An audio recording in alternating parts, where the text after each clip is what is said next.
एक बार फिर आप तमाम लोगों को दोपहर का नमस्कार। मैं आपका फिजिक्स टीचर राजीव राज सिंह। मेरे प्यारे दोस्तों और मेरे प्यारे बच्चों, कैसे हो सभी? मस्त दनादन? कोई प्रॉब्लम नहीं होनी चाहिए आई थिंक। या लॉकडाउन है, हम सभी मिलके इस चीज़ को फेस करेंगे। मुझे नहीं लगता कि किसी प्रकार की कोई समस्या होगी। चलो बगैर टाइम वेस्ट किए हम आगे बढ़ते हैं। कल वाली अगर वीडियो आपने देखा होगा, सॉरी यार मैंने पेपर पे बनाया था, ठीक है? तो उसमें हमने क्या पढ़ा था? पहली बात हमने इलेक्ट्रोस्टैटिक का डेफिनेशन पढ़ा या नहीं पढ़ा।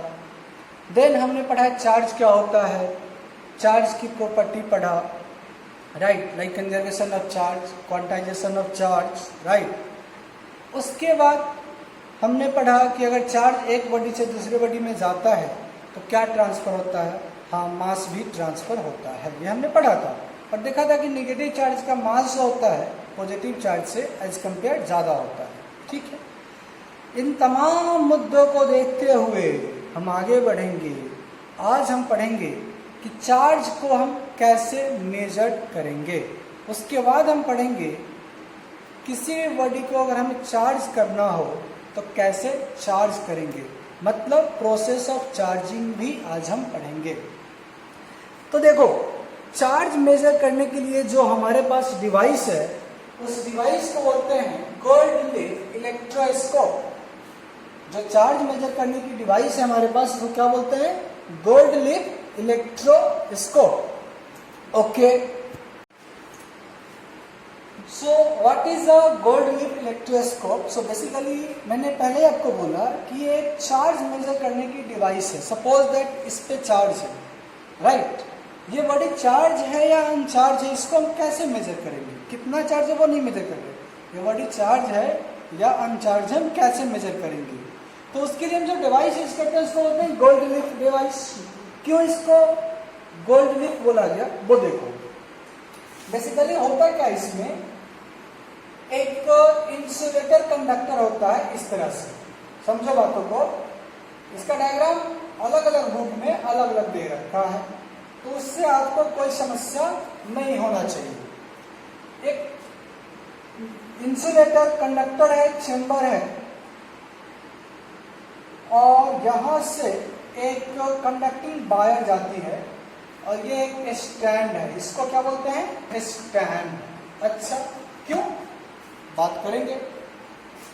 यहाँ पे गोल्ड की दो लीफ होती है, लीफ मीन्स पत्ती, इट मीन्स गोल्ड की दो लीफ होती है यहाँ पे, ठीक है?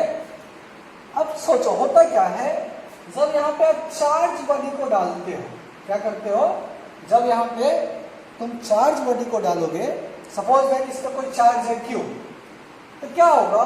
यहां से चार्ज फ्लो करता हुआ यहाँ पे आएगा, और ये चार्ज जो है दो पार्टों में बढ़ जाएगा। कुछ चार्ज इधर चला जाएगा, मान लो Q1 चला गया, और इधर चला गया Q2। अब देख भाई, इधर चार्ज जो भी आया या तो पॉजिटिव आएगा या नेगेटिव आएगा। तो सपोज मान लो कि 5 कूलम का चार्ज आता है। कूलम तो समझते हो ना? कूलम मतलब यूनिट ऑफ चार्ज, ऐसा यूनिट। तो मान लो कि 5 कूलम का चार्ज आता है। कितना? 5 कूलम का। तो क्या होगा? 3 कूलम चार्ज इधर चला जाएगा, 2 कूलम इधर चला जाएगा। ये भी हो सकता है कि 2 कूलम इधर जाए, 3 कूलम इधर जाए। ये भी हो सकता है 2.5 कूलम इधर जाए और 2.5 कूलम इधर जाए। टोटल किस पे डिपेंड करता है? इसकी इंटरनल स्ट्रक्चर पे। तो वहां तक अपन को नहीं जाना है। अब क्या हो गया? मान ले प्लस चार्ज आया, इस पे भी प्लस होगा, इस पे भी प्लस होगा, इस पे भी प्लस होगा, इस पे भी प्लस होगा। तो क्या होगा? हमने पहले पढ़ा था like charges repel to each other. तो प्लस प्लस होने से क्या होगा? रिपल्सन स्टार्ट हो जाएगा। रिपल्सन स्टार्ट हो गया, इसका मतलब क्या हुआ? ये चार्ज बॉडी था। अगर ये चार्ज बॉडी नहीं होता तो क्या चार्ज यहाँ पे जाता? नहीं जाता। समझ रहे हो ना मेरी बात को? तो gold leaf is a device, मैं यहां लिख देता हूं, it is a device which is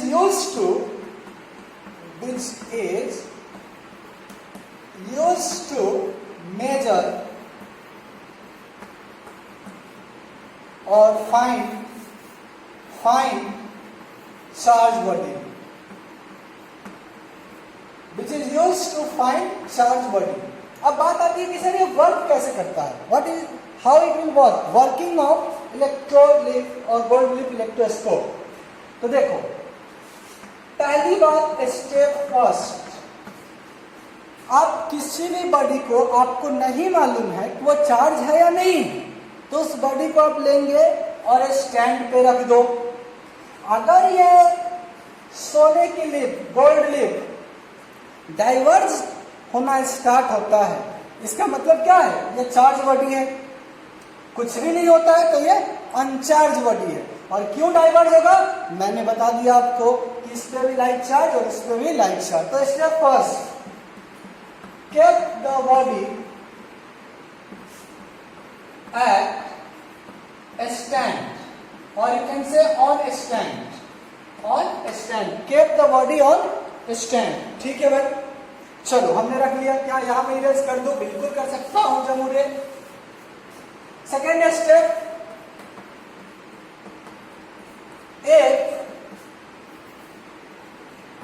if gold leaf, see if gold leaf start diverging, okay. इसका मतलब क्या हुआ कि बॉडी क्या है, चार्ज है. Start diverging, then body is charge. ठीक है, तो बॉडी क्या हो गया, चार्ज हो गया. तो कभी कभी ये, अभी तो नहीं, बहुत पहले पूछा जाता था, कभी कभी 1 मार्क्स में ये क्वेश्चन आते थे कि what is gold leaf, just describe about it. कभी कभी 2 मार्क्स में आ गए तो पूछते थे आपसे कि डिस्क्राइब करो. 1 मार्क्स में अगर आता था तो आपसे पूछते थे कि इसका काम क्या है. समझ रहे हो मेरी बात. तो ये हो गया गोल्ड लीफ. कोई ज्यादा इंपॉर्टेंट ये नहीं है, बट अगर फिजिक्स पढ़ रहे हो तो नॉलेज में होनी चाहिए. अच्छा जी, तो क्या आगे बढ़े. ओके, सो आगे हम चलते हैं, ये देखते हैं कि चार्जिंग कैसे होता है. किसी बॉडी को अगर चार्ज करना हो तो कैसे हम चार्ज करेंगे. क्या मैं इसको इरेज कर दूं, हाँ. सो मैं लिख रहा हूं सेकेंड पार्ट. देख यहां पे methods of charging, methods of charging. तो मेरे प्यारे मुन्ना, चार्ज करने के हमारे पास 3 मेथड है. सपोज दैट ये बॉडी है, ठीक है, चौक है. अगर इसको चार्ज करना हो तो हम 3 मेथड यूज करेंगे यहाँ पे चार्ज करने के लिए. तो एक एक करके मैं तीनों मेथड डिस्क्राइब करता चलता हूं, अब सुनते जाओ. First is called friction. First is called friction method. अच्छा सुन, कल एक कहानी बताई थी, याद है क्या. अरे कल एक कहानी बताई थी, याद है क्या. उसी के पढ़ा रहा हूं. कल हमने एक कहानी पढ़ी थी, उसी के बेसिस पे इसको डिस्क्राइब करेंगे. क्या, बाप का आवारा बेटा. कहानी मालूम है कि बाप का आवारा बेटा कौन होता है. हमने पढ़ा था कि जैसे किसी घर में किसी पिताश्री के 3 बेटे हैं, उसमें से एक निकल गया आवारा. आवारा इन द सेंस उसको सिगरेट पीने की आदत है. अब सपोज दैट पिछले 2 दिन से घर पे पड़ा हुआ है. क्यों, घर वाले पैसे दे नहीं रहे. लेकिन अगर किसी दिन किसी ने उसको पैसे दे दिए तो कहां भागेगा, सिगरेट पीने जाएगा. लेकिन सोच, सिगरेट का दाम अगर 15 रुपया है, सिगरेट का दाम अगर 15 रुपया है, किसी ने उसको 5 रुपए दिया है, तो क्या वो सिगरेट पी सकेगा, नहीं पिएगा ना. अच्छा, लेकिन सोच वहां पे एक और सिगरेट है जिसकी दाम 5 रुपए है. अब क्या होगा, तो वो कौन वाला सिगरेट पिएगा, ये वाला पिएगा या ये वाला पिएगा. डेफिनेटली ये वाला पिएगा. पिएगा नहीं पिएगा. तो इसी कंसेप्ट को अपन यूज कर रहे हैं. अब यहां पे आ जाओ, कहानी सुनो. चार्जिंग बाय फ्रिक्शन में क्या करते हैं, 2 बॉडी को लेते हैं. ये देखो, चार्जिंग बाय फ्रिक्शन में क्या करते हैं, बोलो यार, 2 बॉडी को लेते हैं और इसको रब करते हैं. लाइक ऐसे देखो ना, इस दोनों बॉडी को अपन रब करेंगे. रब कर रहे हैं. जब तुम रब करोगे तो क्या होता है, हम बेसिकली फ्रिक्शन के अगेंस्ट वर्क कर रहे होते हैं, कर रहे नहीं होते। यहाँ देखो ना, अब वर्क करें किसके अगेंस्ट, फ्रिक्शन के अगेंस्ट। तो वो वर्क जो होता है इस पार्टिकल्स के, इस मटेरियल के पार्टिकल्स के पास जाता है। और मैंने क्या बताया, हर मटेरियल में कुछ आवारा इलेक्ट्रॉन होता है। अगर वो एनर्जी उस इलेक्ट्रॉन के बॉन्डिंग एनर्जी से ज्यादा है तो क्या होगा, वो इलेक्ट्रॉन बाहर आ जाएगा। जैसे समझो कहानी, यहाँ मैंने बताया था कि एक सिगरेट का दाम 15 रुपया, दूसरा सिगरेट का दाम 5 रुपया है। मान लो कि ये रामलाल पीता है और ये श्यामलाल पीता है। अरे अरे अरे, रामलाल कितने वाला सिगरेट पीता है, 15 वाला। श्यामलाल कितने वाला पीता है, 5 वाला। तो मुझे बताओ, अगर दोनों को 10-10 रुपए दिए गए तो सबसे पहले सिगरेट कौन पिएगा, श्यामलाल पिएगा। क्यों, क्योंकि उसके सिगरेट का दाम कम है। सेम, हमने दो बॉडी को रब किया, तो हमने जब रब किया तो हमने किया वर्क डन, किसके अगेंस्ट, फ्रिक्शन के अगेंस्ट। वो वर्क कहाँ जाता है, इस सिस्टम के पार्टिकल्स में जाता है, और इस सिस्टम के पार्टिकल्स में यानी कि वैलेंस इलेक्ट्रॉन के पास जाता है। अगर सपोज दैट इस वाले मटेरियल की बॉन्ड एनर्जी 2.5 इलेक्ट्रॉन है और इस मटेरियल की bond energy suppose that 7.5 electron volt है, तो सॉरी इलेक्ट्रॉन जूल है, और you can say joule simply कह लो, कोई दिक्कत नहीं है। इसकी कितनी 2.5 इलेक्ट्रॉन जूल और इसकी 7.5 इलेक्ट्रॉन जूल। अब मुझे बताओ किसका इलेक्ट्रॉन पहले निकलेगा, क्योंकि इलेक्ट्रॉन क्या है, आवारा है। किसका इलेक्ट्रॉन पहले निकलेगा, तो ये इलेक्ट्रॉन कहाँ चला जाएगा, इस पे चला जाएगा, जाएगा या नहीं जाएगा। अब यहाँ क्या हो गया, डिफिशियंसी ऑफ इलेक्ट्रॉन। कल मैंने बताया था, जहां कहीं भी डिफिशियंसी ऑफ इलेक्ट्रॉन होगा क्या होगा, वो पॉजिटिव चार्ज होगा। तो ये हो गया पॉजिटिव चार्ज और ये हो गया negative charge. This method is called charging by friction. तो क्या मेरी बात आप लोगों को समझ में आ गई, मैं एक एक करके लिखूं। तो देखो, स्टेप फर्स्ट सिंपली लिख सकते हो, in this process,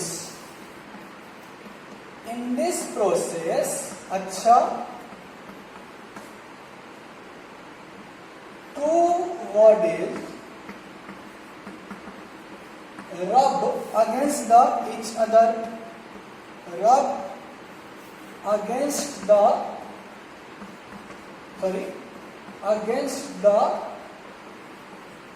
each other, समझ रहे हो मेरी बात, अच्छा जी। Then due to thermal energy,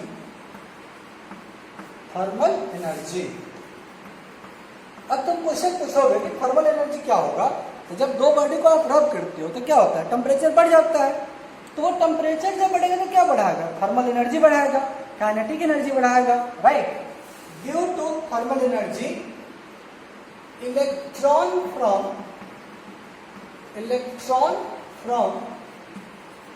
दिखाई दे रहा है, अच्छा, इलेक्ट्रॉन फ्रॉम one atom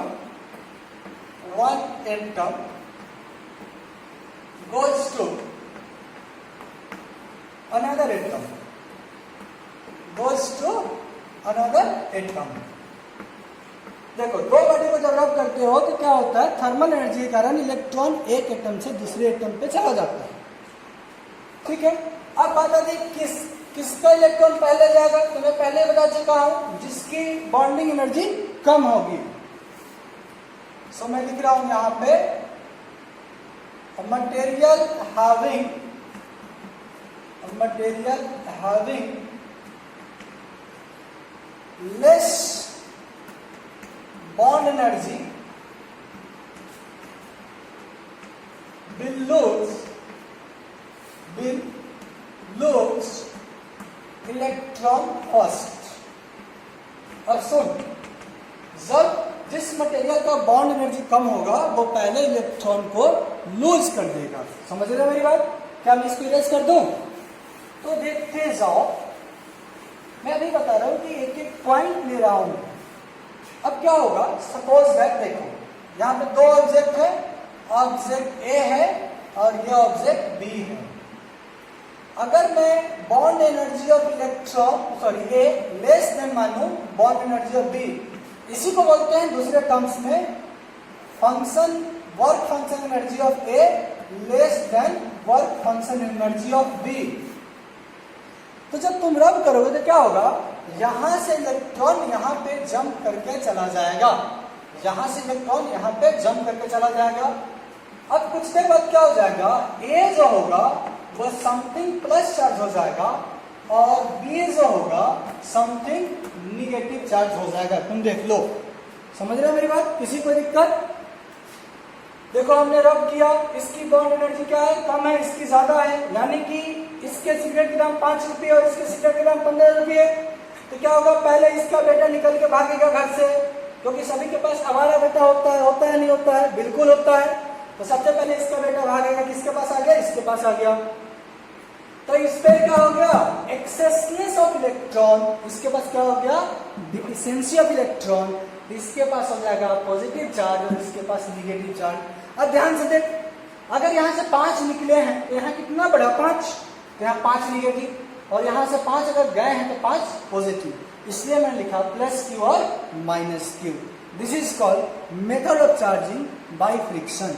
अब इसके कुछ अच्छे बिल्कुल रिमार्केबल इस वलियर जैसे कुछ पॉइंट्स है, वो करके देख लो एक एक करके। फर्स्ट पॉइंट, जहां पे जब आप रब करोगे तो हमेशा दोनों बॉडी पे इक्वल चार्ज आएगा और अपोजिट चार्ज आएगा।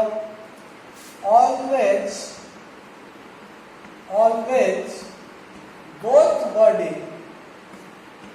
both bodies get equal charge but opposite nature दिखाई तो दे रहा है मेरे दोस्त? अच्छा, तो दोनों बॉडी पे क्या होगा, इक्वल चार्ज आएगा, लेकिन वो नेचर कैसा होगा, अपोजिट होगा। अच्छा, सेकेंड बात, क्या ये किसी भी मटेरियल के लिए एप्लीकेबल है? तो हाँ, ये किसी भी मटेरियल के लिए एप्लीकेबल है। It is useful for any material. Okay, हाँ, किसी मटेरियल में आपको कम वर्क करना पड़ेगा, किसी मटेरियल में आपको ज्यादा वर्क करना पड़ेगा, बट हाँ दोनों सभी मटेरियल के लिए ये एप्लीकेबल है। तो इसको बोलते हैं चार्जिंग बाय फ्रिक्शन। यहाँ तक कोई दिक्कत तो नहीं है? एग्जाम्पल देख लो ना, बचपन में क्या अभी भी करते ही हो यार, नहीं करते क्या? कौन सी बचपन की हरकतें तुम्हारी चेंज हो गई है? कुछ भी चेंज नहीं हुई है, आज इट इज है। जैसे कॉम करते हो तो कंघी करते समय हम देखते हैं कि कंघी करने के कुछ देर बाद पेपर के कुछ पीस जो है कंघी के साथ अट्रैक्ट होने लगते हैं, दोनों मोहब्बत में आ जाते हैं, दोनों एक दूसरे को बेइंतहा प्यार करने लगते हैं। तो बात यह है, क्या चार्ज कहाँ से आया उन दोनों पे? तो बेसिकली क्या हुआ, हमने जब इसको रब किया तो कंघी जो है हमारे हेयर से चार्ज हो गया। तो क्या हमारी बॉडी भी चार्ज हुई? हाँ बेटा, हमारी बॉडी भी उस समय चार्ज हुई। दूसरा एग्जांपल, अब मैं एग्जांपल नहीं देता हूं यार, बाद में चिल्लाओ इसे लिखा है नहीं आप। Example, rubbing of cat fur and ebonite rod, right? Rubbing of cat fur and ebonite rod, समझ रहे हो? दूसरा एग्जांपल तुम ले लो यार, टेंशन मत लिया करो, बिंदास रहा करो। Rubbing of glass and silk, ये सब तुम्हारी एनसीईआरटी में दे रखी है, जाके पढ़ो कभी। सो ये सब क्या है, चार्ज हो जाते हैं। जैसे मान लो आपने ग्लास रॉड लिया और सिल्क लिया, दोनों का जब रब करोगे तो आप देखोगे कि सिल्क पे आई थिंक पॉजिटिव चार्ज और ग्लास पे निगेटिव चार्ज आ जाएगा। तो क्यों हुआ? बिकॉज ऑफ फ्रिक्शन, जिसको आप हिंदी में घर्षण भी कह सकते हो, ठीक है? सो ये फर्स्ट मेथड कंप्लीट हुआ। क्या मैं इरेज कर दूं? अच्छा, तो फिर से देखो दूसरा मेथड है प्यारे, method of induction, method of induction. अच्छा, अब सोचो इंडक्शन होता क्या है। जस्ट थोड़ा देर रुको, आता हूं मैं फैन बंद कर। सुनो, अब हम बात करते हैं इंडक्शन की। तो पहले इस वर्ड को समझ ले, क्या इंडक्शन का मतलब क्या होता है। अच्छा एक बात बताओ यार, कितने यहाँ अमीर बैठे हैं जिसके घर में इंडक्शन यूज होता है, इंडक्शन चूल्हा। आई थिंक सबके घर में होता है। हम जैसे गरीब के घर में अगर हो रहा है तो नमूने तुम्हारे घर में क्यों नहीं होंगे ना। कभी सोचे कि उसका नाम इंडक्शन क्यों दिया गया? नहीं सोचे। अच्छा, इंडक्शन का मतलब होता है generation of anything due to change of surrounding, due to change in itself. मतलब अगर कोई भी चेंज सराउंडिंग में चेंज हो तो मेरे में जो इफेक्ट जनरेट होगा, या मेरे में चेंज हो उसके कारण जो इफेक्ट जनरेट होगा, उसको हम इंडक्शन बोलते हैं। जैसे थोड़ा सा एग्जांपल मैं देता हूँ, किसी को बताना मत। जैसे मान लो कि ये मेरा घर, अच्छा ये मेरा घर, ठीक है, और एक किसका घर? शर्मा जी का घर। ये राजीव सर का घर और ये शर्मा जी का घर। राजीव सर बैचलर हैं, क्या है? बैचलर हैं। और ये भाई साहब शहीद हो चुके हैं, मतलब शादीशुदा है। अब राजीव सर जैसे तैसे रह रहे थे, अचानक राजीव सर ने इनकी वाइफ को देखा, अच्छा जी काफी अच्छी थी, इनकी वाइफ काफी अच्छी थी।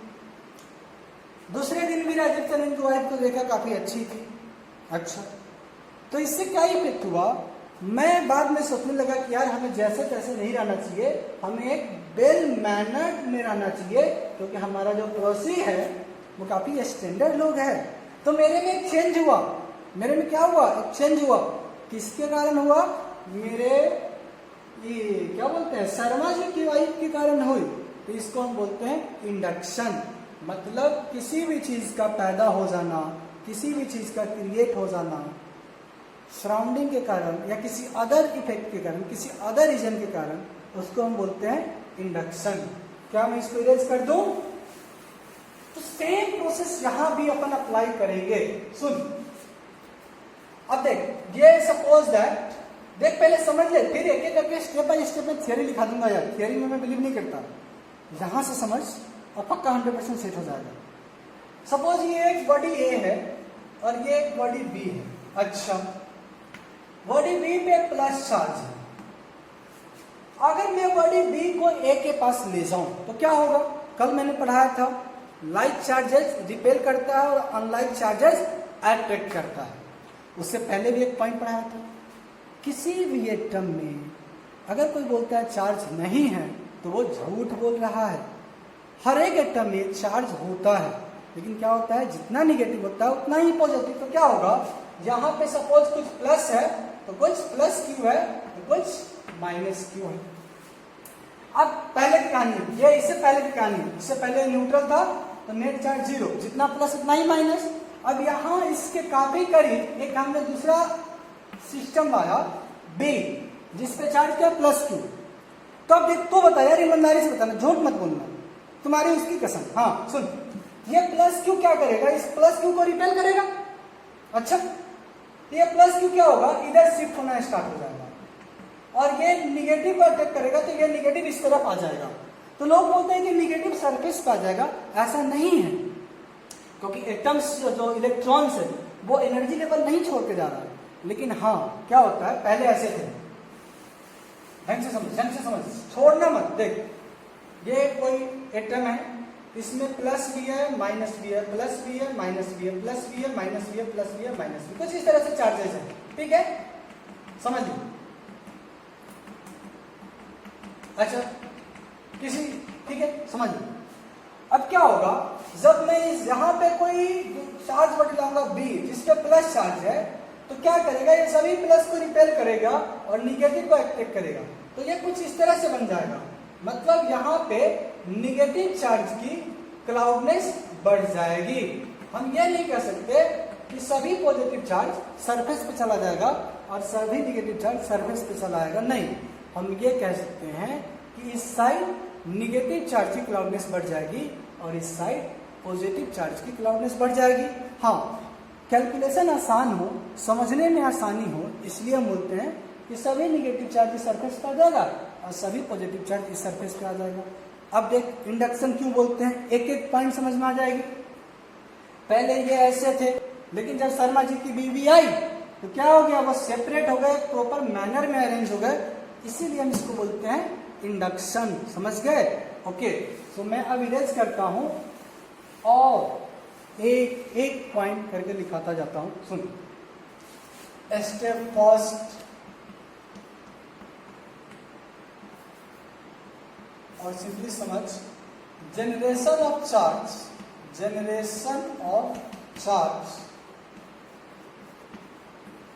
Generation of charge on one body due to charge of another body, due to charge of another body is called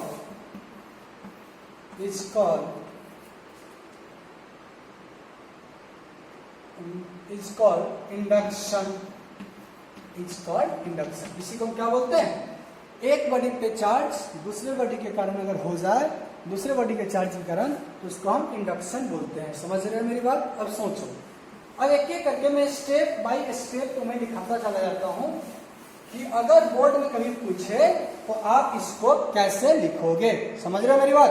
अच्छा सुन, स्टेप फर्स्ट, पहली प्यार हुआ, हम take to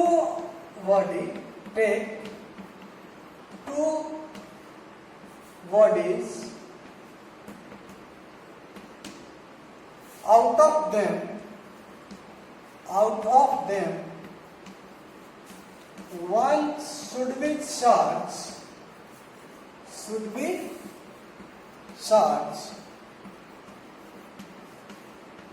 and another may or may not be, another may or may not be। अच्छा सुन, क्या लिखा हमने, आपको दो ऑब्जेक्ट लेना है, दो बॉडी लेना है, जिसमें से एक तो चार्ज होना ही चाहिए, दूसरा हो या नहीं हो ये बात की बात है। क्लियर कहानी? ठीक। स्टेप सेकेंड, क्या ये दिखाई दे रहा है आपको? अच्छा, स्टेप सेकेंड,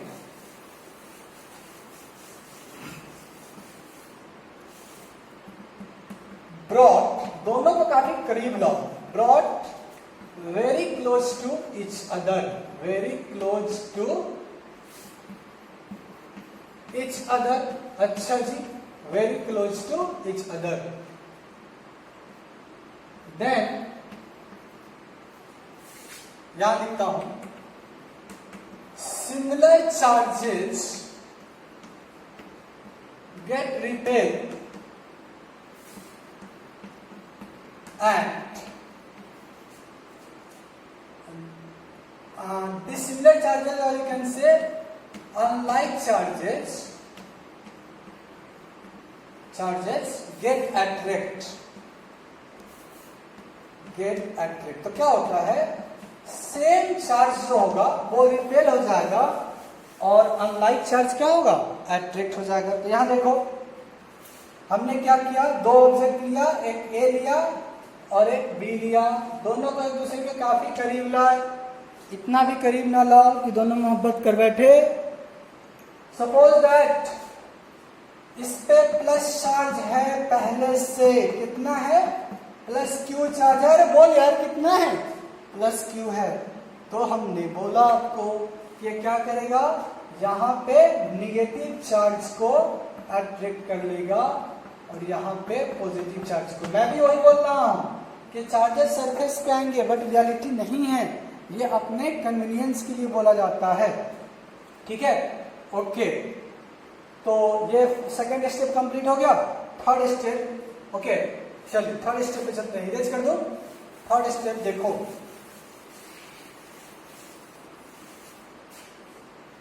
स्टेप थर्ड। अब क्या करोगे तुम, जो एटम जो अनचार्ज बॉडी था सबसे पहले, उसको आप अर्थ से कनेक्ट कर दो। Connect the connect the neutral object to the earth। मेरे भाई यहाँ पे न्यूट्रल ऑब्जेक्ट कहने का मतलब है कि जो पहले अनचार्ज बॉडी था, जैसे इस केस में बी जो था अनचार्ज था, तो उसको क्या करो, अर्थ से कनेक्ट कर दो। ठीक है, तो देख क्या होगा प्लस, इस पे क्या प्लस चार्ज है। अच्छा, अब यहाँ पे क्या है कि इस साइड इसके निगेटिव चार्ज जनरेट हो गया और इस साइड क्या हो गया, प्लस चार्ज। अच्छा, जब इसको आप अर्थिंग से कनेक्ट करोगे, इस सिंबल को हम बोलते हैं अर्थिंग। क्या बोलते हैं, अर्थिंग। जब इस सिंबल को जब इसको आप अर्थिंग से कनेक्ट करोगे, अर्थ से, तो मैंने पहले नहीं डिस्कस की, चलो अभी बता देता हूं। Earth is a ocean of zero potential. Simple कह सकते हो कि अर्थ इज अ कंडक्टर। अर्थ क्या है, एक कंडक्टर है, having zero potential, having zero potential. तो ये बातें अभी तुम्हें समझ में नहीं आएगी कि जीरो पोटेंशियल का मतलब क्या है। तो मैं सिंपल से बता देता हूं कि अर्थ एक डायन है। अर्थ क्या है, एक डायन है। वो जितना भी चीज उसको मिलेंगे, बेटा मिलेगा उसको भी खा जाएगी और बेटी मिलेगी उसको भी खा जाएगी। जैसे बोलते हैं ना गांव में कि ये डायन जो है इसके बेटे को खा गई, इसके बेटी को खा गई। तो अर्थ क्या है, डायन है, डायन। सो ये क्या करेगी, इस पॉजिटिव चार्ज होगा उसको भी न्यूट्रल कर देगी, निगेटिव चार्ज होगा उसको भी न्यूट्रल कर देगी। बट ये वाला चार्ज नहीं जाएगा, ये वाला चार्ज क्या हो जाएगा, अर्थ में फ्लो कर जाएगा। बट ये वाला चार्ज नहीं जाएगा, क्यों, क्योंकि ये अट्रैक्टेड है। क्या है ये, अट्रैक्टेड। सो यहां पे मैं लिख देता हूं, कनेक्ट टू द अर्थ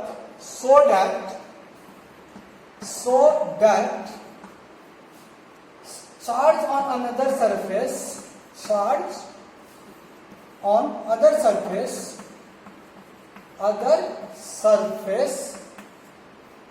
दिखाई दे रहा है क्या, अच्छा नहीं दे रहा तो यहां लिख लो, charge on other surface get neutralised.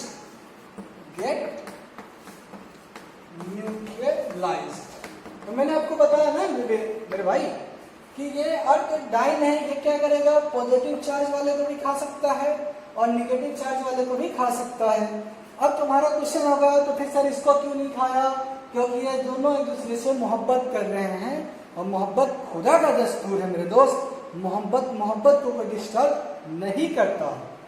अच्छा, क्या मैं एक्सपीरियंस कर दूं? अब सुनो, देखो स्टेप 4 जो भी होगा, स्टेप 4 लिख लेना। अब क्या करेंगे, अर्थिंग को डिस्कनेक्ट कर देना है। अर्थिंग को क्या कर देना है, डिस्कनेक्ट कर देना है। तो सोचो क्या होगा। Now remove earthing. अच्छा सुन, नाउ रिमूव अर्थिंग। जब आप अर्थिंग को रिमूव करोगे तो अब ये क्या बचा, सच्ची बताना, उसकी कसम बताना। ये बच गया, ये प्लस बचा। हाँ, ये तो प्लस बचा। अरे मेरे बच्चे, इस पे क्या बचा, सिर्फ और सिर्फ माइनस बचा। क्यों, क्योंकि प्लस वाला को किसने खा गया, अर्थ ने खा गया। अब स्टेप 5 में क्या करना है, दोनों को सेपरेट कर दो। दोनों को पहले एक दूसरे के काफी क्लोज है। सेकेंड स्टेप में मैंने क्या बताया कि brought close to each other. अब दोनों को अलग कर दो। So step 5, C step 5, now separate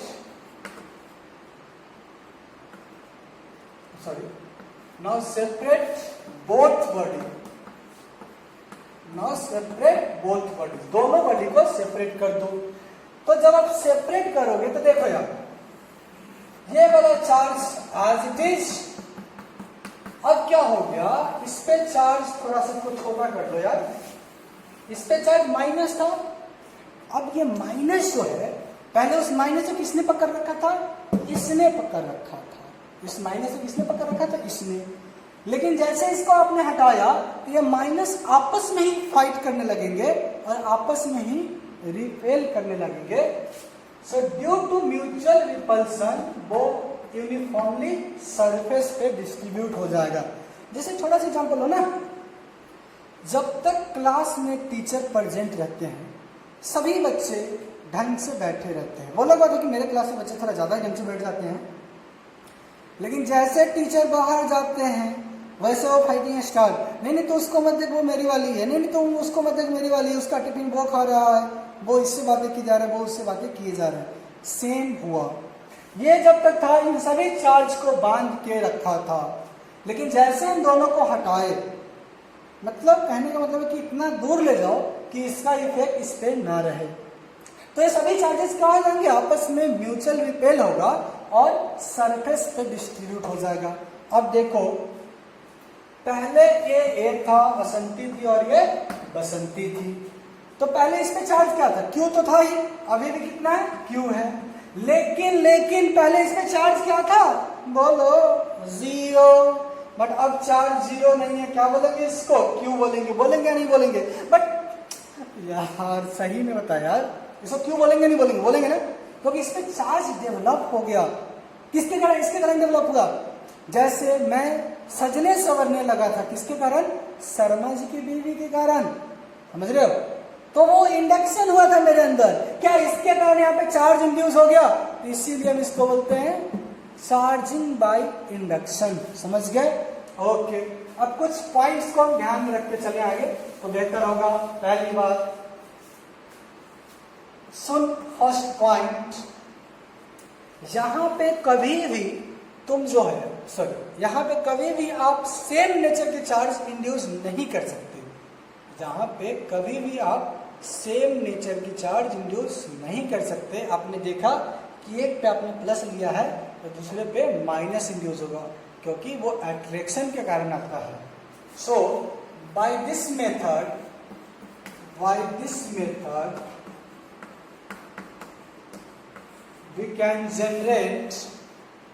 we can produce charge of opposite polarity। हम क्या करेंगे, चार्ज प्रोड्यूस करेंगे अपोजिट पोलैरिटी की, समझ रहे हो, एक पे प्लस होगा और दूसरे पे माइनस। अब बात होता है कि सर जो चार्ज इंड्यूस होगा क्या दोनों पे सेम होगा, दोनों पे तो सबसे पहली बात चार्ज इंड्यूस नहीं हो रहा, चार्ज सेकेंड बॉडी पे इंड्यूस हो रहा है, पहली बात। तो मान लो कि एक बॉडी पे चार्ज अगर 5 कूलम है तो क्या दूसरे पे -5 होगा, तो नहीं, अमाउंट ऑफ चार्ज जो इंड्यूस होगा वो बॉडी के नेचर पे डिपेंड करेगा। तो दूसरी बात सी यहां देख, amount of induced charge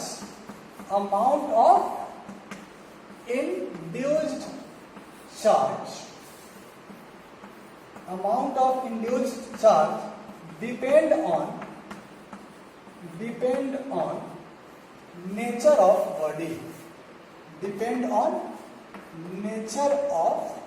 body, किस पे डिपेंड करता है, बॉडी के नेचर पे डिपेंड करता है। तो यहां पे मैं एक फॉर्मूला लिख देता हूं और इस फॉर्मूला को मैं प्रूव करूंगा कैपेसिटर में। सो Q इक्वल टू होता है minus capital Q into 1-1/K। सुनो देखिए सर, सो जो इंड्यूस चार्ज होगा वो क्या होगा, ओरिजिनल चार्ज जो आपने चार्ज बॉडी लिया इंटू 1-1/K। अब क्वेश्चन है कि सर K क्या होता है, देखिए K is called dielectric constant, या इसी को बोलते हैं मेरे रामू रिलेटिव परमिटिविटी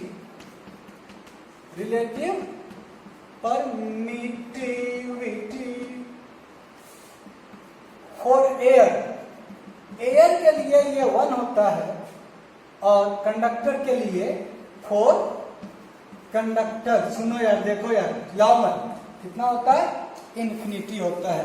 तो एयर के लिए 1 होता है, कंडक्टर के लिए इन्फिनिटी होता है, एंड वाटर के लिए 81 और 80 होता है। क्या यहाँ तक क्लियर है, किसी को कोई दिक्कत नहीं।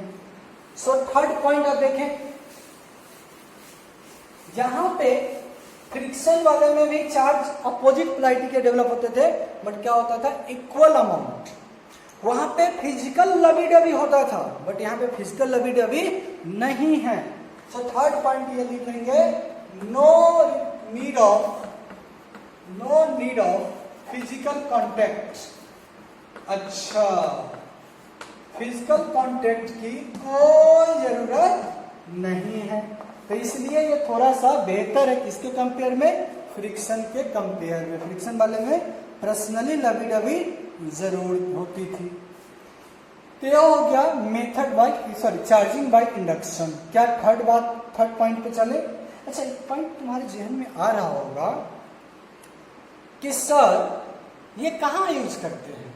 तो मेरे बच्चों, जब हम इलेक्ट्रोस्टैटिक में कंडक्टर की बात करेंगे, इंसुलेटर की बात करेंगे, डाइलेक्ट्रिक मटेरियल की बात करेंगे, या कूलम्ब फोर्स हम फाइंड कर रहे होंगे, तो इन सभी केसेस में कहीं ना कहीं हमें इन सभी मेथड्स का यूज करना है। समझ रहे हो मेरी बात।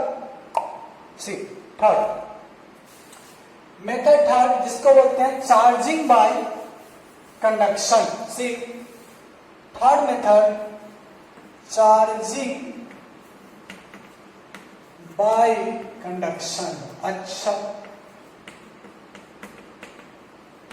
यहां भी कुछ कुछ बातें आपको सिर्फ और सिर्फ माननी पड़ेगी, वो मैं समझाऊंगा आपको जब आप पोटेंशियल पढ़ लोगे तब। समझ रहे हो, मेरे पे जरा सा भी ट्रस्ट है, थोड़ा सा मान देना है। समझ, charging by conduction. First of all, conduction का मतलब होता है, अच्छा सर कंडक्टर क्या होता है, 10th पास किए होंगे हम लोग।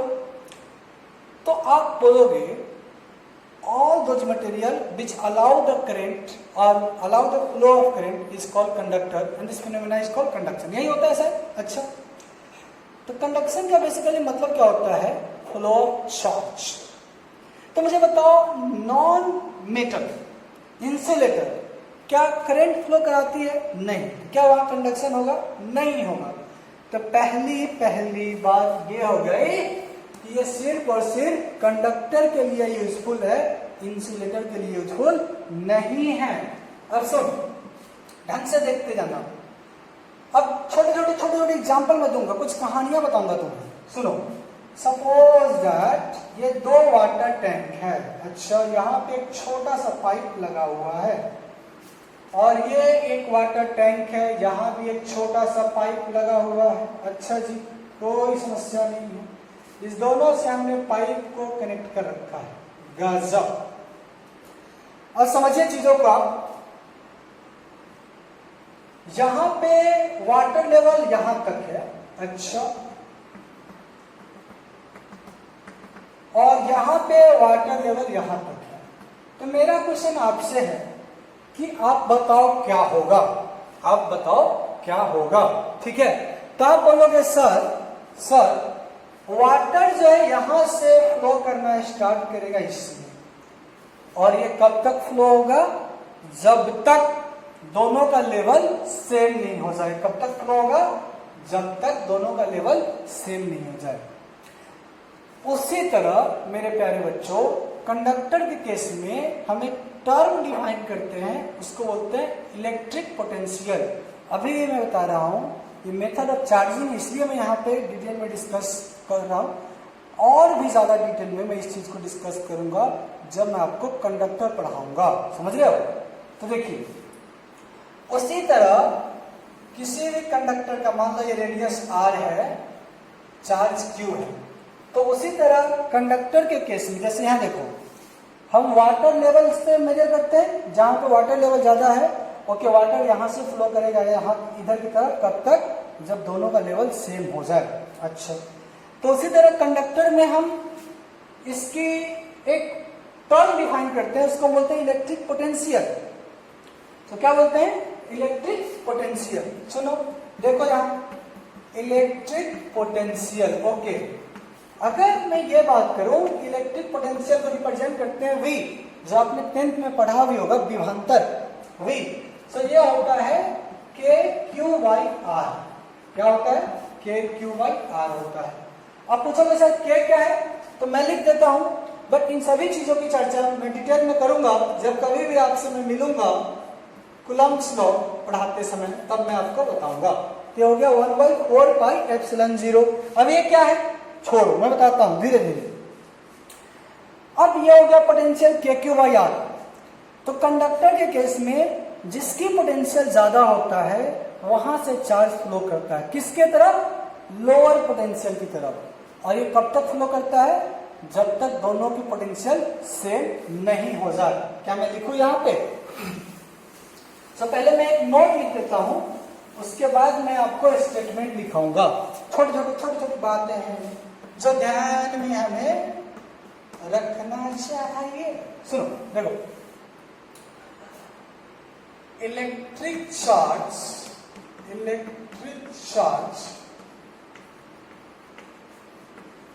flow from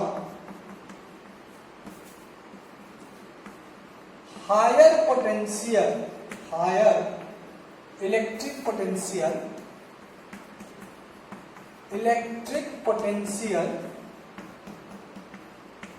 to lower electric potential। समझ रहे हो?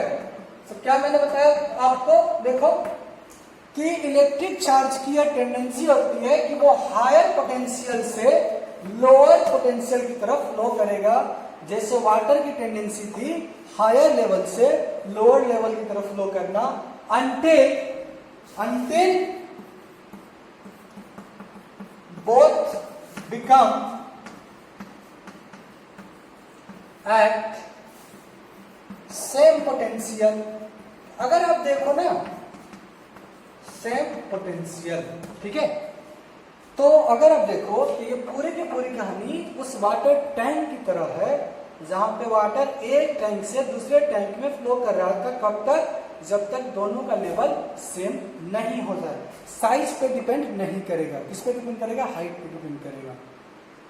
सेम यहां लिखा, electric charge flow from higher potential to lower potential until both become at same potential. क्या मैं इरेज करूं? ओके, तो अब यहां देखो, अब हम बात करते हैं कंडक्शन। तो क्या आपने सुना? अब मान लो कि हमारे पास दो सरफेस है, एक के पास पोटेंशियल 10 वोल्ट है और एक के पास 5 वोल्ट।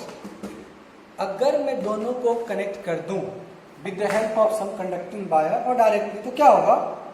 चार्ज फ्लो करेगा। किससे? हायर पोटेंशियल से लोअर पोटेंशियल। मैं ये नहीं कह रहा हायर चार्ज से लोअर चार्ज, नहीं, higher potential to lower potential. So यहां लिखता हूं, whenever two conducting body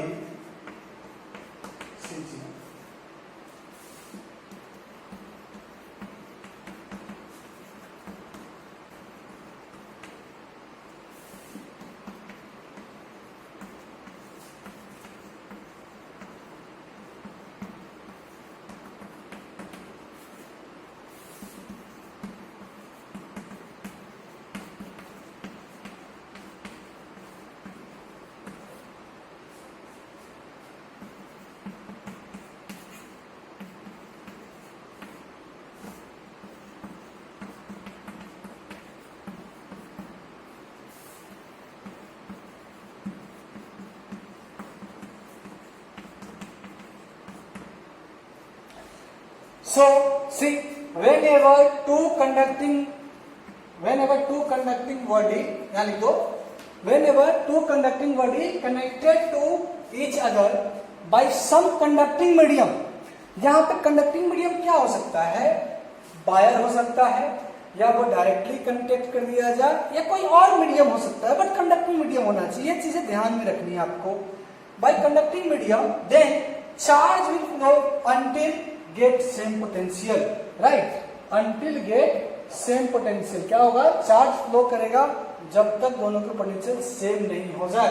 और पोटेंशियल का फॉर्मूला मैंने बताया कितना? KQ/R। चलो हम एक एक करके मैथमेटिकली अपन इसको फाइंड करते हैं। और एक और इम्पोर्टेंट पॉइंट मैं बता रहा हूं स्पेशली बोर्ड एग्जाम के लिए। अगर इन तीनों मेथड से, charging by friction, charging by conduction and charging by induction, अगर उसको कहीं क्वेश्चन पूछना होगा ना तो वो 110% कोशिश करेगा कि वो क्वेश्चन आपसे चार्जिंग बाय कंडक्शन पूछेगा। तो अपन सोल्व कर फिनिश करने के बाद एक आध क्वेश्चन भी देखेंगे, एक दो क्वेश्चन 1 and 2 क्वेश्चन अपन यहाँ पे देखेंगे। सुनो तो सुनो, चलो मैं मान लेता हूँ कि हमारे पास दो कंडक्टिंग ऑब्जेक्ट है। जस्ट होल्ड, माइक की प्रॉब्लम हो रही है। हाँ, तो अपन ये मान लें कि हमारे पास दो ऑब्जेक्ट है। सी देखो, एक ऑब्जेक्ट ए है और इसकी रेडियस में मानता हूं r1 है और इसकी रेडियस में मानता हूं r2 है। ठीक है, चलो मैं मान लेता हूं इस पे चार्ज क्या है, q1 और इस पे चार्ज q2 है। तो अगर इसको मैं किसी कंडक्टिंग वायर से कनेक्ट कर दूं, कौन सी वायर, कंडक्टिंग वायर से, तो चार्ज या तो R1 से R2 पे जाएगा या R2 से R1 पे आएगा। और हमें मालूम नहीं है तो पहले हम पोटेंशियल लिखते हैं। इसके पोटेंशियल क्या होगी, V1, यह हो जाएगा KQ1 by R1। अच्छा यार, इसकी पोटेंशियल क्या होगी, V2, और ये हो जाएगी KQ2 by R2। अभी भी हमें ये नहीं पता चल पाया कि किसका पोटेंशियल ज्यादा है। तो करेंगे क्या, अपन एक अजम्पशन लेते हैं, मान लेते हैं कि ये V1 ग्रेटर देन है V2 से। सी, अगर मैं मान लूं V1 ग्रेटर देन है V2 से, तब तो आप क्या बोलोगे, सर इस टैंक की वाटर लेवल ज्यादा है इस टैंक से, सो यहां से पानी यहां जाएगा। आज हम पानी की बात नहीं कर रहे, किसकी बात कर रहे हैं, चार्ज की बात कर रहे हैं। या मैं लिख सकता हूं, charge will flow from R1 to R2। तो यहां पे माय डियर स्टूडेंट, चार्ज जो होगा R1 से R2 पे जाएगा। ठीक है, और ये कब तक जाएगा, तो आप सिंपल कह सकते हो जब तक दोनों का पोटेंशियल सेम नहीं हो जाए।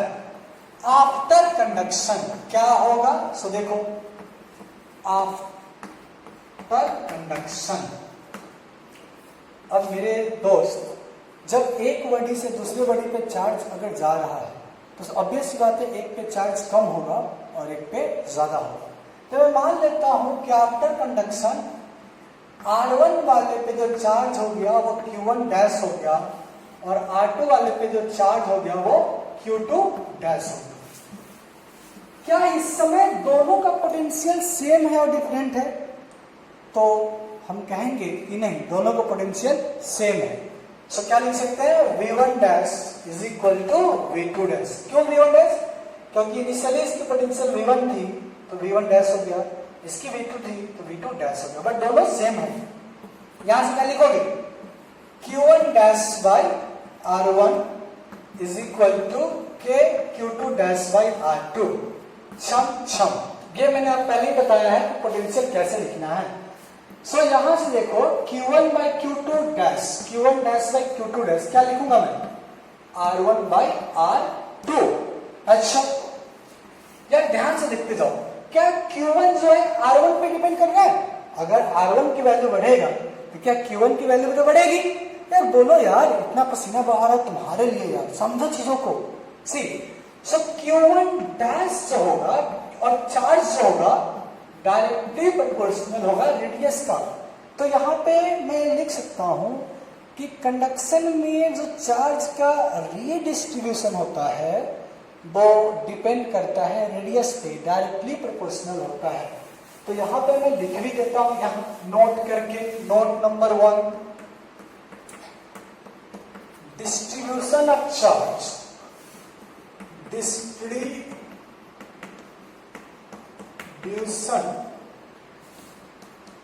of charge directly proportional to radius, जो कि मैंने यहां ऑलरेडी लिखा हुआ है। इस चीजों को भी आपको याद रखना है। ये सब चीजें छोटी छोटी बातें हैं, बिल्कुल छोटी छोटी मुन्ना मुन्नी है, बट ये फिजिक्स के न्यूमेरिकल सॉल्व करने में कहीं ना कहीं हमें हेल्प करती है, समझ रहे हो। ओके, नेक्स्ट पॉइंट देखो यहाँ पे, जब दोनों का टोटल चार्ज क्या था, तो इनिशियली था Q1 capital Q1 plus capital Q2, finally क्या हो गया Q1 डैश Q2 डैश। क्या दोनों का सम चेंज हो गया या रिमेन्स कांस्टेंट है, कांस्टेंट है, क्योंकि एक पे जितना बढ़ रहा है दूसरे पे उतना ही घट भी रहा है। तो क्या लिखेंगे, देखो यहाँ पे from conservation of charge, see from conservation of charge क्या लिख सकता हूं, Q1 plus Q2 is equal to Q1 dash plus Q2 dash. लिख सकता हूं क्या? अरे बोल रहे तो सही। हाँ हाँ बिल्कुल। अब सुनो, तो ये हो गया Q टोटल, क्योंकि जो चार्ज है वो टोटल हो गया। अब Q1 डैश को अगर आप देखो तो हमने फॉर्मूला पढ़ा है, Q1 dash by Q2 dash is equal to R1 by R2। So Q1 dash अगर मैं लिखना चाहूं तो हो जाएगा R1 by R2 Q2 dash. ठीक है, सो ये मैं लिख सकता हूं। अब यहां पे क्या करूंगा, इस Q1 को यहां से रिप्लेस करता हूं, तो क्या हो गया ये देखते जाओ, R1 by R2 Q2 dash plus Q2 dash. समझ रहे हो? ठीक है, तो इन चीजों को भी रिप्लेस कर देते हैं अपन। फटाफट इसको इरेज कर दूं। ओके, आप लिख सकते होंगे मेरे ख्याल से। अब इसको सोल्व करो। जब इसको आप सोल्व करोगे तो देखो इस साइड क्या हो गया, Q टोटल, एंड इस साइड हो जाएगा Q2 डैश कॉमन, तो मैं डायरेक्ट लिखता हूं R1 plus R2 into Q2 dash divided R2 dash. समझ रहे मेरी बात? R2 सॉरी, यार ये क्या दोनों स्फीयर के रेडियस का सम है, इसको अपन लिख लेते हैं R टोटल। सो Q2 डैश जो हो जाएगा वो क्या हो जाएगा, Q टोटल, ठीक है, divided R total into R2, ये हो गया Q2 डैश। ओके, चले अब देखते जाओ, देखते जाओ, बिल्कुल एक एक पॉइंट समझना है, कुछ भी नहीं छोड़ना है, मुन्ना मुन्नी को भी नहीं छोड़ना है। ऐसा तो हमने क्या पढ़ा, Q1 dash is equal to R1 by R2, right, यही पढ़ा, इंटू Q2 डैश। अब Q2 डैश को हम उठा के रख दो तो क्या हो जाएगा, Q total divided R total, या थोड़ा सा एक स्टेप और देख लो वरना तुम्हारे तरीगन याद आ जाएंगे, बोलोगे सर समझ में नहीं आया। सुनो, Q2 डैश, Q2 डैश क्या लिखूंगा यहां से, Q total divided R total into R2 क्षमा। तो देखो Q1 डैश आ गया Q total by R total into R1। अच्छा, अरे यहां देखो Q2 डैश क्या आया था, Q total by R total into R2। क्या ये वाला जो टर्म है, ये वाला जो टर्म है, क्या दोनों में इन्वॉल्व है? और ये टोटल चार्ज का सम है, ये टोटल रेडियस का सम है। तो अपन क्या करेंगे, इसको कुछ नाम दे देते हैं, मान लो C कांस्टेंट। तो अब देखो मैं फाइनली आपको समराइज करा देता हूं, Q1 dash is equal to हो जाएगा C टाइम्स R1। अच्छा जी, Q2 डैश हो जाएगा C टाइम्स R2, वो भी ठीक है जी। Q1 by Q2 dash ratio यहां से देख लो आप डायरेक्ट, नो आपको याद करने की कोई जरूरत नहीं है, R1 बाई R2 हो गया। ये सभी बातें हो गई। अब जो कुछ इंपोर्टेंट पॉइंट है वो ये है कि कंडक्शन में हमेशा दोनों बॉडी पे सेम नेचर के चार्ज होते हैं। दूसरी बात कि आप इंसुलेटर के लिए अप्लाई नहीं कर सकते, क्योंकि इंसुलेटर में चार्ज यहां से वहां फ्लो करेगा ही नहीं। तो मैं उन सभी पॉइंट्स को भी लिख देता हूं ताकि आपको किसी तरह की कोई समस्या नहीं हो। So point first, both body, C both bodies get same polarity of charge, same polarity of charge। अब तुम पूछोगे मेरे से कि सर सेम पोलैरिटी या सेम अमाउंट, तो इस बात पे मैं जोर देके बोल रहा हूं कि सेम पोलैरिटी होगा, सेम अमाउंट नहीं होगा। ठीक है, चार्ज अलग अलग हो सकते हैं, बट दोनों पे या तो पॉजिटिव होगा या निगेटिव होगा। क्या मैं इसको इरेज करूं? Okay. Second point, it is only for conductor. ये किसके लिए वैलिड है? कंडक्टर के लिए वैलिड है, इंसुलेटर के लिए वैलिड नहीं है। सो माय डियर स्टूडेंट, मेरे प्यारे दोस्तों और मेरे प्यारे बच्चों, ये आपका चार्जिंग और मेथड ऑफ चार्जिंग फिनिश हुआ। सो दो छोटे छोटे न्यूमेरिकल्स अपन देख लेते हैं, समझ रहे हो?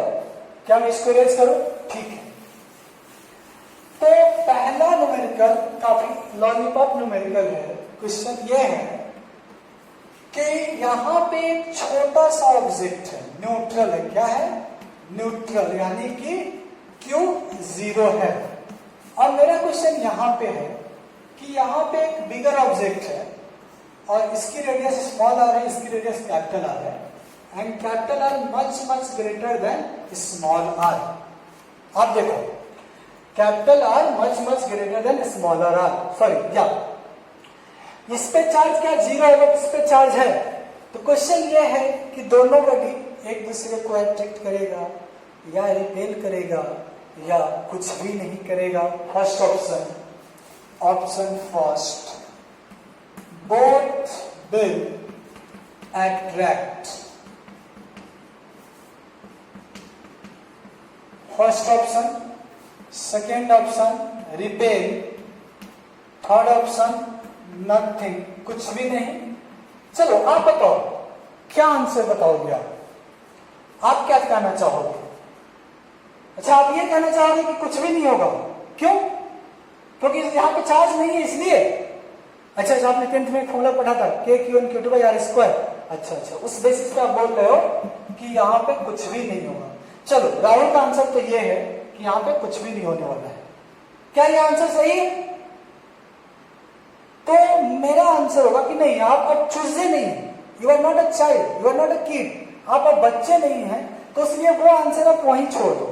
अब सोचो, यहां पे हमने क्या पढ़ा? इंडक्शन। इंडक्शन में क्या होता है, जब किसी भी अनचार्ज बॉडी के पास दूसरा बॉडी आता है तो उस पर चार्ज डेवलप होता है। सेम होगा, ये न्यूट्रल था, है नहीं? क्या है? ये न्यूट्रल था जब तक ये नहीं आया था। जब ये आएगा तो क्या करेगा, ये इस पे कुछ ना कुछ चार्ज डेवलप कर देगा, -q'। तो ये दोनों एक दूसरे को अट्रैक्ट करेंगे। ये आंसर गलत है और ये भी गलत है, समझ रहे हो?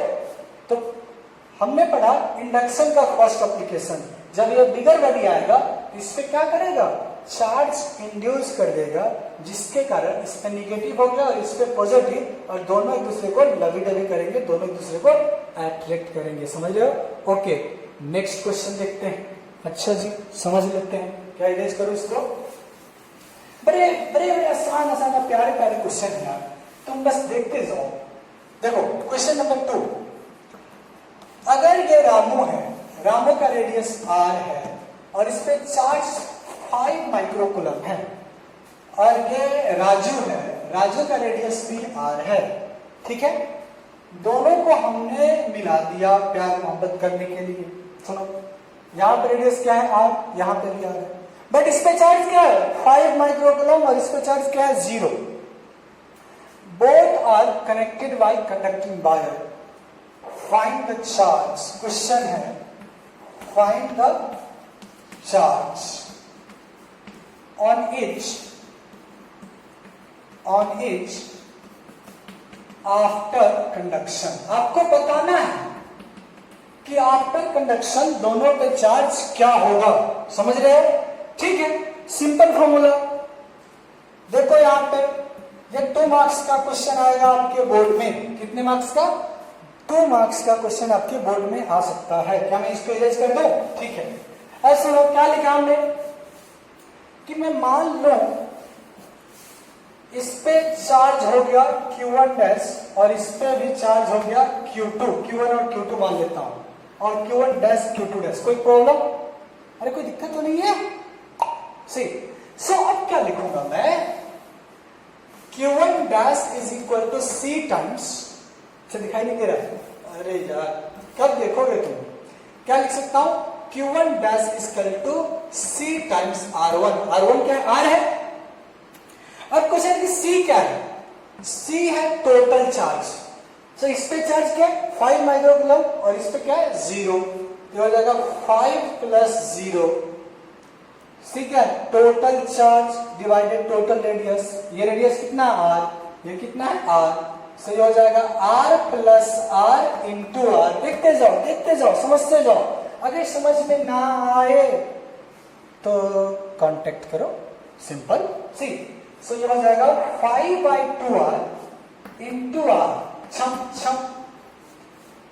सो Q1 डैश आ गया मेरे पास, Q1 डैश कितना आ गया 5/2 माइक्रोकूलम। अच्छा, क्या तुम Q2 डैश निकाल सकते हो, क्या ये बात मैं तुम पे छोड़ दूं, तो Q2 डैश भी इतना ही होगा 5/2 माइक्रोकूलम। उसी तरह अपने को फाइंड करना है। हाँ, थोड़ा सा स्पीड हो सकता है, ज्यादा हो कोई दिक्कत नहीं है, अगर आपको समझ में नहीं है तो आप बता देना, मैं स्पीड डाउन कर दूंगा। तो ये एक क्वेश्चन था, क्या आपकी अगर इजाजत हो तो एक क्वेश्चन और करें, ठीक है, समझ। ये और आसान क्वेश्चन, बिल्कुल लॉलीपॉप क्वेश्चन जो तुम समझ जाओगे बट आंसर नहीं दे पाओगे। समझ तो आएगा बट लिख नहीं पाओगे खत मेरे नाम का। कहते हैं कि समझ तो आएगा बट लिख नहीं पाओगे खत मेरे नाम का, क्योंकि गुमनाम परिंदे हैं ढूंढ नहीं पाओगे, क्योंकि हम रहते हैं बदनाम परिंदे हैं। ठीक है, समझो। कुछ समझ में आया, नहीं आया, मुझे भी नहीं है। देखो, यहां पे एक स्फीयर है और इसकी रेडियस में मान लेता हूं 3 सेंटीमीटर, चार्ज में मान लेता हूं 4 माइक्रोकूलम। अच्छा, यहां पे ऑब्जेक्ट स्फीयर है, रेडियस मान लेता हूं 2 सेंटीमीटर, चार्ज मान लेता हूं मैं 3 माइक्रोकूलम। कोई समस्या नहीं। देन डिटरमाइन, तब आप बताओ क्या,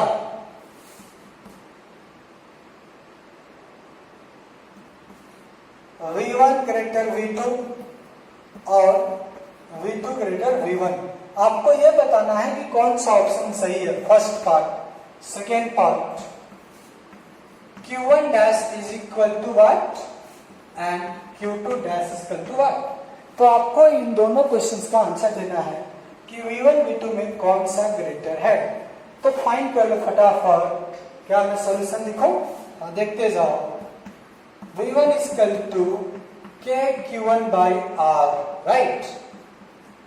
अब सुनो, ये माइनस आ रहा है तो -4K/3 आएगा, दिखाई तो दे रहा है। V2 कितना आएगा प्लस 3K/2 आएगा।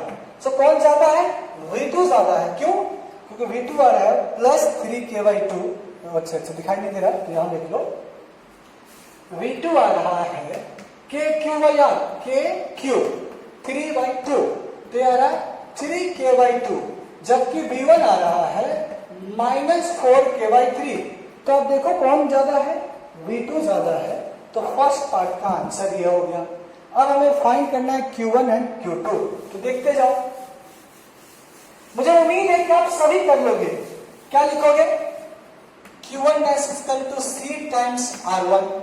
C times what? Total charge. Total charge कितना है? एक पे 4 है, दूसरे पे -3 है, आई थिंक, नहीं, एक पे -4 है, ओके, और दूसरे पे 3 है।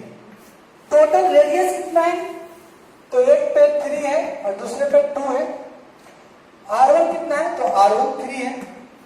अब सोल्व कर लो। -4 प्लस 3 -1 5 इंटू 3, तो हो गया -3/5 माइक्रोकूलम। तो यानी कि फर्स्ट वाले ऑब्जेक्ट पे जो चार्ज होगा वो कितना होगा? अरे बोलो, -3/5 माइक्रोकूलम। Q2 डैश फाइंड फटाफट यार। Total charge -4 plus 3, total radius 5, second radius 2, तो हो गया -1/5, तो हो जाएगा -2/5 माइक्रोकूलम। यार वो वाला पॉइंट भी प्रूफ हो गया जिसमें मैंने बोला था कि दोनों बॉडी पे सेम पोलैरिटी के चार्ज होंगे, बट इक्वल हो ये जरूरी नहीं है, इक्वल है जरूरी नहीं है। देखो ना, ये 0.6 आ रहा है, ये 0.4 आ रहा है, दोनों इक्वल नहीं है, बट हाँ दोनों पे सेम पोलैरिटी के चार्ज है। Yes sir no? क्या एक क्वेश्चन और करोगे? तुम्हारी कसम, जस्ट एक क्वेश्चन कराऊंगा, पक्का पक्का, प्रॉमिस 100%। आ जाओ।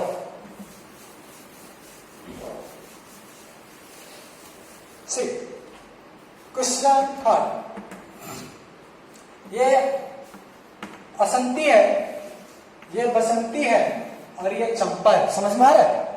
इसकी भी रेडियस आर है, इसकी भी रेडियस आर है, इसकी भी रेडियस आर है। ठीक है, कोई दिक्कत नहीं, कोई दिक्कत नहीं, बिल्कुल नहीं। इस पे चार्ज -4 कूलम, इस पे चार्ज 10 कूलम और इस पे चार्ज 0 कूलम। समझ रहे हो? देख लो ढंग से, असंती बसंती चंपा तीनों का रेडियस आर है या नहीं है? यार बोलो यार, है ना? इस पे चार्ज कितना? -4 कूलम, इस पे +10 कूलम, इस पे 0 कूलम। Yes, confirm confirm. ठीक है, question A, C connect to B and then C connect to A, then find charge on Asanti Basanti and Champa. क्या बोला कि अगर C को सबसे पहले किससे मिलाना है? B से मिलाना है, ठीक है। उसके बाद किससे मिलाना है? उसी C को A से मिलाना है। तो पूछा है कि फाइनल चार्ज असंती बसंती और चंपा पे क्या होगा। क्या मैं इसको इरेज करूं? अरे करूं, ठीक है। जब तुम लिखना चाहते हो लिख लो यार। अरे इतना गौर से मत देखो यार, चार्जेस है सिर्फ। अच्छा सिर्फ अब फटाफट धनाधन क्वेश्चंस वाले पार्ट पे आ जाओ। सॉल्यूशन, किसको किसको मिलाना है? बसंती और चंपा को मिलाना है। बसंती पे चार्ज है 10, कितना? 10, इस पे क्या है? 0, दोनों का रेडियस सेम है। अरे एक बात बता देता हूं कि अगर इक्वल आइडेंटिकल स्फीयर कंडक्टर्स को आप मिलाओगे ना तो चार्ज डिवाइड हो जाएगा। कैसे? फर्स्ट क्वेश्चन देखो, फर्स्ट क्वेश्चन में चार्ज कितना था? टोटल चार्ज 5 माइक्रोकूलम और फाइनल चार्ज हो गया था 2.5। सो मैं लिख भी दूंगा तो डायरेक्टली यहां कह सकता हूं चार्ज ऑन बी डैश जो हो जाएगा वो हो जाएगा 5 microcoulomb, sorry 5 coulomb, and charge on C dash जो होगा वो भी हो जाएगा 5 कूलम। समझ रहे हो? क्योंकि आइडेंटिकल है, दोनों का रेडियस क्या है? सेम है। तो चार्ज, टोटल चार्ज डिवाइड हो जाएगा। टोटल चार्ज क्या है? 10 + 0 10/2 5 कूलम। समझ रहे हो मेरी बात? अच्छा, सेकेंड स्टेप बगल में किए हुए। अब किसको मिलाना है? अब ए को सी से मिलाना है। क्या दोनों का रेडियस आर है? इस पे चार्ज -4 था। क्या अभी भी सी पे चार्ज 0 है? ये मेरा क्वेश्चन होगा कि नहीं। अब इस पे चार्ज कितना हो गया है? 5 कूलम हो गया है। तो क्या करोगे? फटाफट डिवाइड कर दो। Q A dash, total charge कितना होगा? टोटल चार्ज दिखाई तो दे रहा है? -4 + 5 कितना? +1, +1/2, so 1/2 coulomb. Q C double dash, because C dash find कर चुके हैं, सी डबल डैश हो जाएगा 1/2 कूलम। समझ रहे हो? अरे वही कहानी किया, आइडेंटिकल है। Charge, total charge should be divided in 2 parts. Total charge -4 + 5 +1 +1/2 to समझ गए? तो देखो यार, तो मैं लिख देता हूं final answer. Charge on A dash 1/2 coulomb, charge on B dash 5 coulomb and charge on C double dash 1/2 coulomb. क्यों? क्योंकि इसको हमने 2 बार मोहब्बत कराई है। C को हमने कितने बार मिलाया है? 2 बार मिलाया है। तो मोहब्बत जब जब करोगे तब तक बर्बाद हो जाओगे ना। ये बर्बाद होता चला गया। अब नोट करके लिख देता हूं मैं यहाँ पे। देखो क्या, between identical object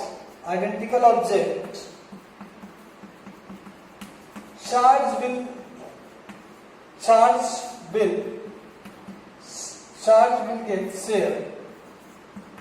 will get shared in equal amount. Charge will get shared in equal amount.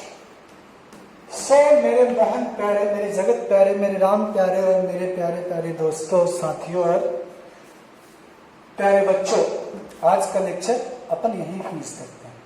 तो मैं यही उम्मीद करूंगा कि आप इस लेक्चर को देखना, कहीं भी समझ में नहीं आए तो आप जरूर अपना कमेंट देना, मैं कोशिश करूंगा समझाने का, ठीक है।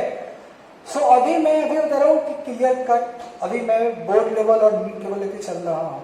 अगर आपकी तरफ से मुझे पॉजिटिव दिखा तो मैं इस लेवल को बढ़ाऊंगा। Thank you. सो आप अपना ध्यान रखना, फिर कल मिलते हैं, ठीक है, ओके।